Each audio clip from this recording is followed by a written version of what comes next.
দেখো তো সকাল সকাল কে এসে হাজির আমার বাড়িতে।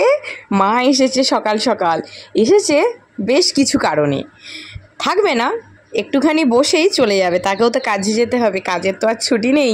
তাই একটু দেখা করতে এসেছে সকাল সকাল। এসেছে প্রথমত আমার রণসোনাকে দেখতে। আমার রণসোনার কদিন ধরে খুব শরীর খারাপ, বাড়ির সবাইয়েরই যদিও খুব শরীর খারাপ, তাকে দেখতে এসেছে। সাথে নিয়ে এসছে আমার জন্য তালফুলুরি, আর এসেছিল রাখি, কালকে তো রাখির জন্য নিমন্ত্রণ করতে এসেছিল। তো মাকে সকাল সকাল লুচি ভেজে লুচি তরকারি খাইয়ে তারপরে বাড়ি পাঠিয়েছি। আর এদিকে আমি ঘুরতে ফিরতেই তালফুলুরি খেয়ে যাচ্ছি। এই এক কৌটো তালফুলুরি আমার কতক্ষণ যাবে তার ঠিক ঠিকানা নেই। আমি এতটাই ভালোবাসি তালফুলুরি খেতে, সাথে আমার সোনাটাও কিন্তু ছাড়ছে না। এরপর এলো রান্নার ঝামেলা।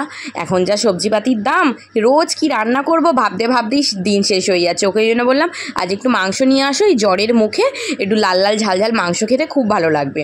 এরপর ঘুম থেকে উঠে বিকেলবেলার দিকে সোনা পাপাকে নিয়ে গিয়েছিলাম একটু বেরু বেরু করাতে। বেশ সপ্তাহখানেক ধরে বাড়িতে তো রয়েছে, ঘরবন্দি থাকতে থাকতে ওরা আর ভালো লাগছে না, খালি বলছে মা বেরু চলো। ওই জন্য নিয়ে বেরোলাম একটুখানি গঙ্গার ধারে।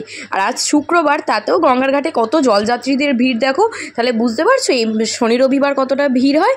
এরপর বাইরে থেকে ঘুরে আসার পর সন্ধ্যেবেলা বর্মশাই বাড়ি এসে বলল ঝটপট রেডি হয়ে নাও তো, আজ একটা দারুণ জায়গায় ঘুরতে নিয়ে যাবো। আলাম কোথায় গো? শুনে তো মন আমার খুশি হয়ে গেল। চলো কোথায় ঘুরতে যাব পরের ভিডিওতে জানাচ্ছি। হ্যাঁ, টাটা।